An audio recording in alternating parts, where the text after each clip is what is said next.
CM Shivraj Singh Chauhan का बयान सामने आया है। डॉक्टर जोशी देश में एक अलग जगाने का प्रयास कर रहे हैं। पेड़ से इंसानों को फायदा देते हैं, लेकिन जीव जंतुओं का भी घर होता है। मध्य प्रदेश में पर्यावरण संरक्षण को लेकर हम लगातार प्रयास कर रहे हैं। पौधारोपण अभियान अब केवल मुख्यमंत्री तक ही सीमित नहीं है। मध्य प्रदेश में पर्यावरण संरक्षण को लेकर तमाम तरह के प्रयास किए जा रहे हैं। पौधारोपण अभियान के तहत अंकुर पोर्टल पर कई लोग पेड़ लगाकर रजिस्ट्रेशन करते हैं। सभी लोग खास अवसरों पर पेड़ जरूर लगाते हैं। कई ऐसी संरचना है जिसको लेकर मध्य प्रदेश लगातार प्रयास कर रहा है। बेटियां हमारी देवियां हैं, पुरुष और महिला में कोई फर्क ना रहे, इसको लेकर हम लगातार प्रयास कर रहे हैं। महाकाल लोक के विस्तार को लेकर सीएम शिवराज बोले कि लगातार विस्तार का काम चल रहा है। महाकाल लोक अद्भुत बना है और लोगों को प्रेरणा देता है। हमने कल विस्तार कार्यों की समीक्षा की थी। लोक अब महाकाल लोक में परिवर्तित हो रहा है और अभी भी कई काम बाकी हैं जिन्हें जल्द से जल्द पूरा करने के प्रयास किए जा रहे हैं। तो मित्रगण और हमारे मध्य प्रदेश के यशस्वी भी, और मैं तो उनको एक पहली ऐसा मुख्यमंत्री मानता हूं देश का जो प्रकृति के प्रति एक अलग तरह का झुकाव रखते हैं।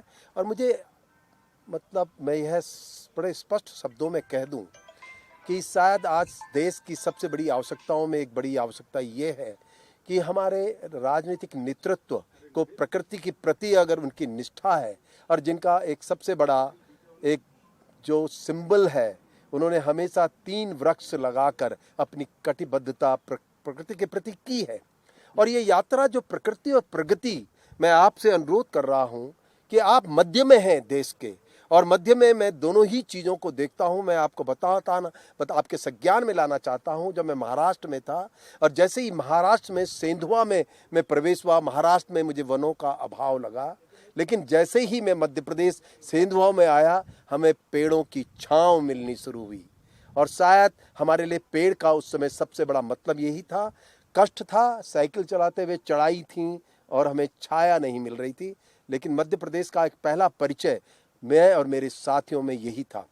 हम विभिन्न लोगों से मिल रहे हैं, कई तरह के, चाहे वो गांव के लोग हों, राजनीतिज्ञ हों और उद्योगपति हों। ये सबसे बड़ा और महत्वपूर्ण बात जो पूरी अभी तक की यात्रा में मुझे लगी है कि कहीं एक सबसे बड़ी आवश्यकता इस देश में ये भी है कि हमारा एक नारा होना चाहिए जो मध्य प्रदेश के प्रति कुछ सटीक भी बैठेगा। यहाँ अगर प्रगति के कोई चरण है, इंदौर है, भोपाल है, ये कहीं है, लेकिन प्रकृति के प्रति मुख्यमंत्री जी की जो निष्ठा है, जो प्रतिदिन एक वृक्ष लगाते हैं, मुझे लगता है बहुत अच्छा उदाहरण, एक आदर्श मॉडल जिसे हम कहते हैं, यहाँ से चल सकता है कि प्रगति और प्रकृति दोनों ही महत्वपूर्ण होती हैं। और यह दुनिया के लिए सबसे बड़ी आवश्यकता बन चुकी है। यूरोप को भी देख लीजिए जहाँ ये हालात हुए। मैं एक और आपके संज्ञान में लाना चाहता हूँ। मध्य प्रदेश में इंदौर है जो दुनिया में जाना जाता है, और भोपाल, ये दोनों शहर कहीं ना कहीं स्वच्छता के लिए बड़ा परिचय देश में बना चुके हैं। मैं आपको बधाई देना चाहता हूँ। आपके प्रयासों को जोशी जी मैं प्रणाम करता हूँ। एक संतुलित जीवन के लिए और भविष्य में आने वाली पीढ़ियों के लिए एक सुरक्षित धरती छोड़ने के लिए भौतिक और अध्यात्म, प्रगति और प्रकृति, इन दोनों में समन्वय की आवश्यकता है। आदरणीय जोशी जी उसी अलग को जगाने निकले हैं और इस संदेश को पूरे देश में बहुत गहराई से ले जाकर, ये केवल मानवता की नहीं, क्योंकि पेड़ अगर होते हैं तो इंसान को तो जिंदगी देते ही हैं, लेकिन कई तरह के कीट पतंगे,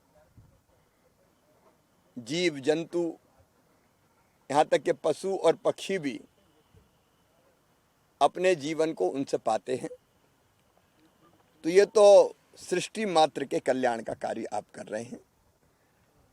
मैं मध्य प्रदेश की ओर से आपको आश्वस्त करता हूं, ये बात सच है कि हम भौतिक प्रगति के लिए भी प्रयास कर रहे हैं। पानी, बिजली, सड़कें, अन्य अधोसंरचनाएं, लेकिन उसके साथ साथ मध्य प्रदेश की चिंता, जैसे प्रधानमंत्री जी की भी चिंता है कि हम पर्यावरण को भी संतुलित बनाए रखें, और इसलिए वृक्षारोपण का अभियान केवल मुख्यमंत्री तक सीमित नहीं है। अंकुर पोर्टल के माध्यम से अब लाखों भाई बहन ऐसे हैं जो अपने जन्मदिन पर पेड़ लगाते हैं, प्रसन्नता खुशी के किसी अवसर पर पेड़ लगाते हैं, शादी की वर्षगांठ पर पेड़ लगाते हैं। तो धीरे धीरे एक अभियान के रूप में बदलता जा रहा है। मध्य प्रदेश में हम लोगों ने कोशिश की है, तो ये टाइगर स्टेट भी है, ये लेपर्ड स्टेट भी है, अब तो चीता स्टेट भी बन गया मध्य प्रदेश। अपने गिद्धों को भी हमने सुरक्षित रखा है। तो कोशिश यही है कि प्राणियों में सद्भावना हो और विश्व का कल्याण हो। उस पथ पर हम आगे बढ़ते चलें। आपकी यात्रा हमें वो एक नई प्रेरणा दे रही है, और केवल हमें नहीं, पूरे देश को। इसलिए मध्य प्रदेश की धरती पर मैं फिर आपका अभिनंदन करता हूं।